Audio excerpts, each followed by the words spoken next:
প্রিয় দেশবাসী, দেশের একটা ক্রান্তি লগ্নে শোকাবহ অবস্থায় আপনাদের সামনে এসেছি। আপনাদেরকে বলতে চাচ্ছি, আজকে জানাতে চাচ্ছি, ভেবেছিলাম জানাবো না, কিন্তু এখন জানাতে বাধ্য হচ্ছি।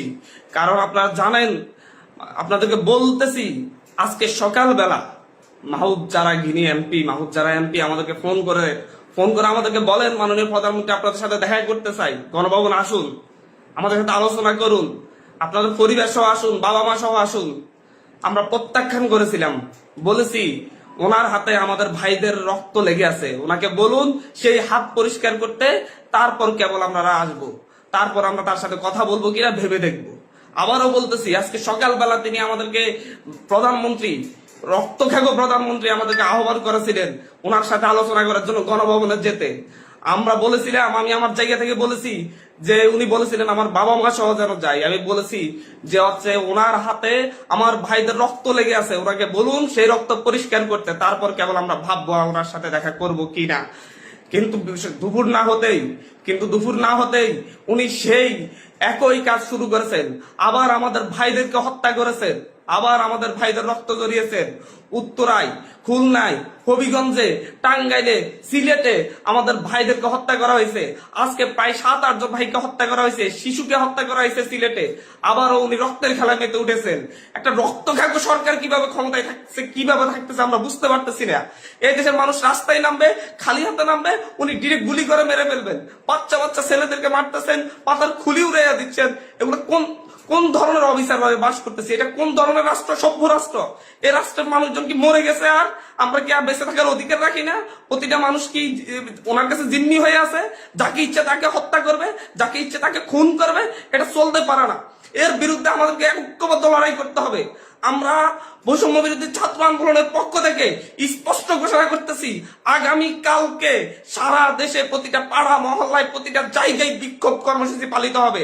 আর আগামী কালকের পরে পরশুদিন থেকে সর্বাত্মক অসহযোগ আন্দোলন পালিত হবে। সর্বাত্মক অসহযোগ, কোন ট্যাক্স দেওয়া হবে না এই সরকারকে, এই সরকারের অফিসে যাওয়া হবে না, কেউ তার অফিসে যাবে না, কেউ তার সরকারি বেসরকারি সকল অফিস বন্ধ থাকবে, সচিবালয় বন্ধ থাকবে, এভরিথিং বন্ধ থাকবে। গণভবনে কোনো বাস গাড়ি ঢুকবে না, বঙ্গভবনে কোনো গাড়ি ঢুকবে না, এভরিথিং অফ থাকবে। এবং সরকারকে সর্বাত্মক অসহযোগিতা করা হবে।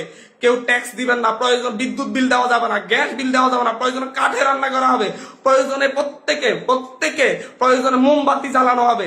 তারপরে যদি বিদ্যুৎ চলে যায়, যদি বিদ্যুৎ লাইন কেটে দেয়, তাহলে আপনারা প্রত্যেকে মোমবাতি ব্যবহার করেন প্রয়োজনে। তারপরে এই সরকারকে কোনো সহযোগিতা করা হবে না। এটা খুনি সরকার, আমাদের ভাইদেরকে বারবার খুন করতেছে। আমাদের মুখে এক কথা বলে সকালে কান্নাকাটি করতেছিল যে হচ্ছে এই লাশগুলা দায়কে নিবে, আর বিকেল না হতে আবার লাশ ফেলতেছে রাস্তায়। মানে দোমুখ সাপ সকালে এক কথা বলে, বিকেলে আরেক কথা বলে। আমাদের সাথে বলেছিলাম যে আমাদের সাথে 14 তারিখ 15 তারিখে আমাদের সাথে বসেছিলেন, ওনার সাথে আলোচনা করবেন, কিন্তু তারপরে দেখা গেছে তারপর থেকে আমাদের ভাইদের উপর হামলা করা শুরু করছে। উনি একটা নৃশংসতা চালাচ্ছে বাংলাদেশে, কোন ভয়ঙ্কর একটা অবস্থা বাংলাদেশে বিরাজ করতেছে। ছেলেদেরকে, শিশুদেরকে, বাচ্চাদেরকে, মেয়েদেরকে হত্যা করতেছে। ছাত্রলীগ যুবলীগ গুলি নিয়ে রাস্তায় নামতেছে, ওরা সন্ত্রাসীদেরকে নিয়ে রাস্তায় নামিয়ে আমার ভাই বোনদেরকে হত্যা করেছে। আর বসে থাকা যায় না।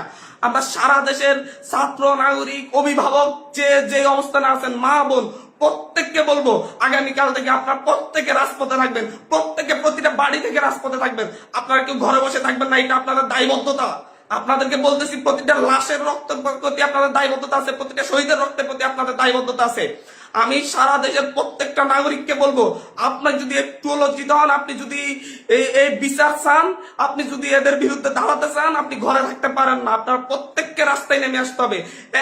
প্রতিটা সিঙ্গেল মানুষকে আপনি প্রয়োজন আপনার বিল্ডিং এর নিচে এসে অবস্থান করুন, বিল্ডিং এর সবাই মিলে, বিল্ডিং কমিটি, প্রতিটা ভবনের কমিটির আপনারা মিটিং ডাকুন, মিটিং ডেকে সিদ্ধান্ত নিন, সবাই একত্রিত হয়ে নামবেন। প্রতিটা মহল্লায় আপনারা সিদ্ধান্ত নিন, আপনারা প্রত্যেকে একত্রিত হয়ে নামবেন, রাস্তায় থাকবেন যতক্ষণ পর্যন্ত না এই রক্তখ্যাগো তার কাজ বন্ধ না করে, এবং এই রক্তখ্যাগো যেন আর না থাকতে পারে।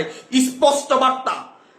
বারবার ছাত্রদেরকে হত্যা করবে, নাগরিকদেরকে হত্যা করবে, বারবার এই দেশের মানুষকে হত্যা করবে, আবার সেই ক্ষমতায় বসবে, আমার ট্যাক্সের টাকায় গাড়িতে চলবে। যাদের ট্যাক্সের টাকায় উনি গাড়িতে চলেন, সেই ট্যাক্সের টাকায় যে ট্যাক্স, সেই নাগরিকদেরকে হত্যা করবেন বারবার, এবং ক্ষমতায় বেশে উনারা ওনাদের মতো করে আবার হাস্যরস সৃষ্টি করবেন, নাটকবাজি করবেন, এটা আর চলতে দেয়া যাচ্ছে না, এটা আর চলতে দেয়া যাবে না। আপনাদেরকে বলতেছি এটা আর চলতে দেয়া যাবে না। প্রত্যেকে নিজ নিজ অবস্থান থেকে নেমে আসবেন। প্রতিটা ঘর মহল্লা, প্রতিটা পাড়া, প্রত্যেকটা মানুষ আপনারা রাস্তায় নামবেন। কালকে সারা দেশে বিক্ষোভ মিছিল অনুষ্ঠিত হবে হত্যাকাণ্ডের বিরুদ্ধে, এবং পরশুদিন থেকে সর্বাত্মক অসহযোগ আন্দোলন চলবে। কোন ধরনের সহযোগিতা করা হবে না। প্রত্যেকটা দল, প্রত্যেকটা মতের মানুষকে বলবো আপনারা সংগঠিত ভাবে ঘোষণা দিন। প্রতিটা দলকে বলবো, বিএনপি হোক, বাম হোক, ডান হোক, যত দল আছে প্রত্যেকটা দলের প্রতি উদাত্ত আহ্বান। ধর্মভিত্তিক দল হলে ধর্মভিত্তিক দল, ডান দল হলে ডান দল, বাম দল হলে বাম দল, জাতীয় ঐক্যমতে প্রত্যেকে রাস্তায় নেমে আসবেন। প্রত্যেকে রাস্তায় নেমে ঐক্যবদ্ধভাবে আপনারা জানান দিবেন এইটা বাংলাদেশে চলতে পারে না, কোনো রক্ত খেকো এইভাবে থাকতে পারে না, বারবার রক্ত জড়িয়ে তারা ক্ষমতায় থাকবে তা হতে পারে না। তিনি আজকে সকালে আমাদেরকে বলেছেন, আমাদেরকে দাওয়াত করতেছেন যে আমার বাবা মাকে নিয়ে আমি ওনার গণভবনে যেতাম, যে ওনাদের সাথে আলোচনা করতাম।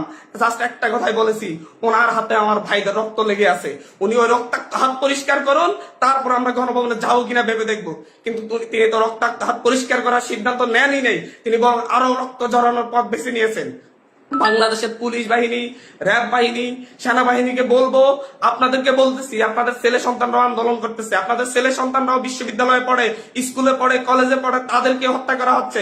ভুলে যাবেন না মতিঝিলে সেই পুলিশের কথা যার সন্তানের বুক ঝাঁঝরা করে দেওয়া হয়েছিল আরেক পুলিশের গুলিতে যাত্রাবাড়ি থেকে।